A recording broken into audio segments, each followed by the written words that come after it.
Ninakusalimu kwa jina lipitalo majina yote, jina la Bwana wetu Yesu Kristo. Karibu katika mfululizo wa masomo ya kesha la asubuhi, leo ikiwa ni Julai 23 ya mwaka wa 2026. Leo tunaenda kuiangazia mada inayosema Danieli balozi wa Mungu. Tuombe. Baba yetu uliye mbinguni, jina lako litukuzwe. Ufalme wako uje, mapenzi yako yatimizwe hapa duniani kama huko mbinguni. Utupe leo riziki yetu, utusamehe deni zetu kama sisi nasi tuwasamehe wadeni wetu. Usitutie majaribuni, lakini utuokoe na yule mwovu. Kwa kuwa ufalme ni wako na nguvu na utukufu hata milele. Amina. Danieli balozi wa Mungu.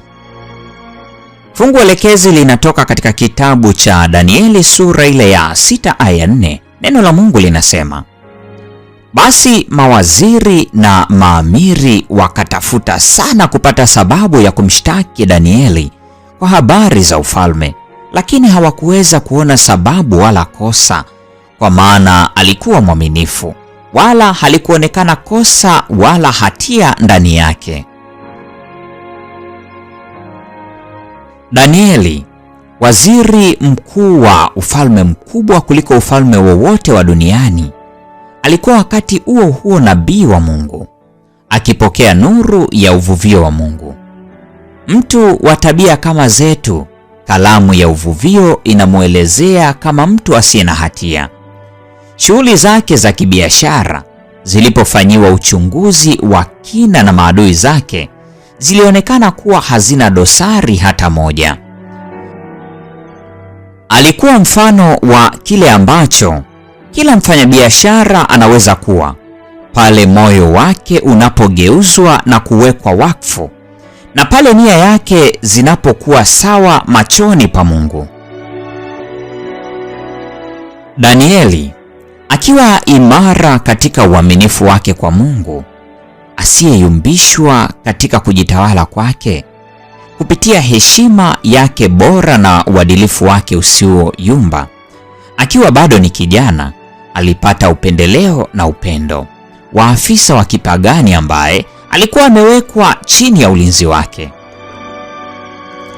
Alipanda haraka hadi kufikia cheo cha waziri mkuu wa ufalme wa Babeli. Kupitia katika utawala wa wafalme waliofuatana, anguko la taifa na kuanzishwa kwa ufalme mwingine wa ulimwengu, hekima na uongozi wake ulikuwa wa hali ya juu. Busara yake, uungwana, wema wa kweli wa moyo na uaminifu wake kwa kanuni vilikuwa kamili kiasi kwamba hata maadui zake walilazimika kukiri kwamba hawakuweza kuona sababu wala kosa, kwa maana alikuwa mwaminifu.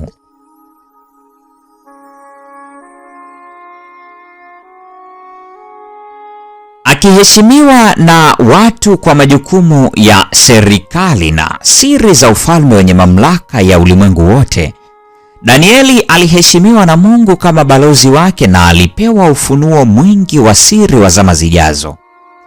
Unabii wake wa ajabu kama ulivyoandikwa naye katika sura ya 7 hadi 12 ya kitabu kinachobeba jina lake haukueleweka kikamilifu hata na nabii yeye mwenyewe.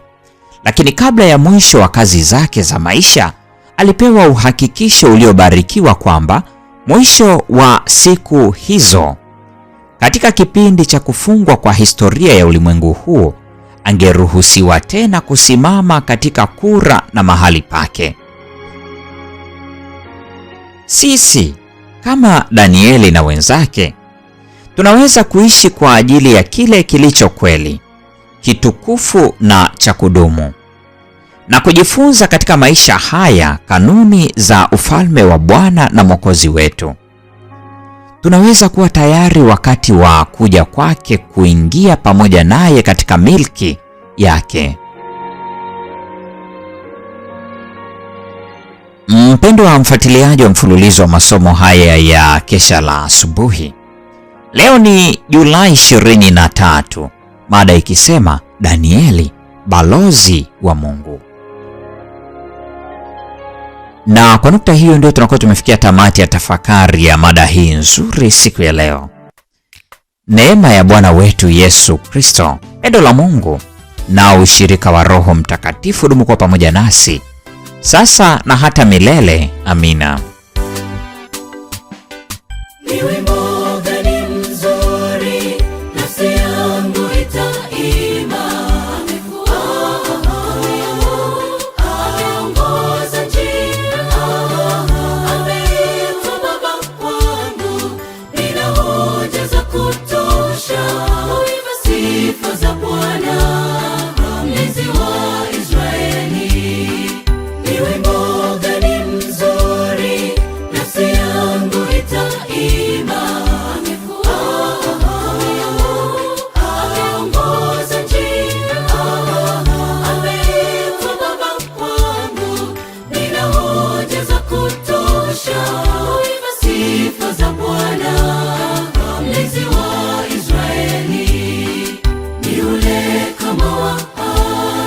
Alipopata mtoto kama Waisraeli walipovusha bahari, nitazima sifa, moyo wangu umeguswa kwa matendo yako Bwana, sitanyamaza nitasifu. Ni yule kama wa Hana alipopata mtoto kama Waisraeli walipovusha bahari, nitazima sifa, moyo wangu umeguswa kwa matendo yako Bwana, sitanyamaza nitasifu.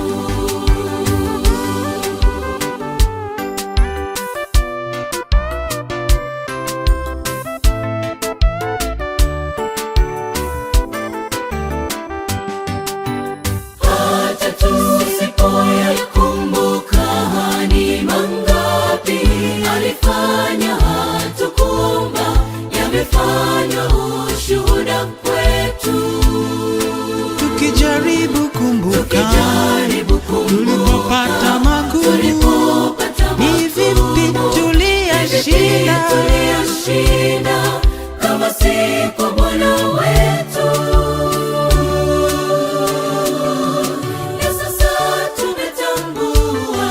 Yajayo hatuyahofu, mweza wa yote, asiyelala ni Bwana.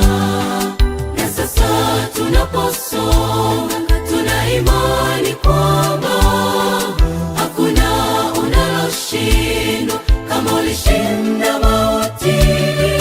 Twima kwa ujasiri, mioyo yetu yaamini, unayo kesho yetu Bwana, watuwazia yalo mema. Na sasa tunaposonga, tuna imani kwamba hakuna unaloshindwa kama ulishinda mauti. Twima kwa ujasiri, mioyo yetu yaamini, unayo kesho yetu Bwana, watuwazia yalo mema. Na sasa tunaposonga, tuna imani kwamba hakuna unaloshindwa kama ulishinda mauti. Twima kwa ujasiri, mioyo yetu yaamini, unayo kesho yetu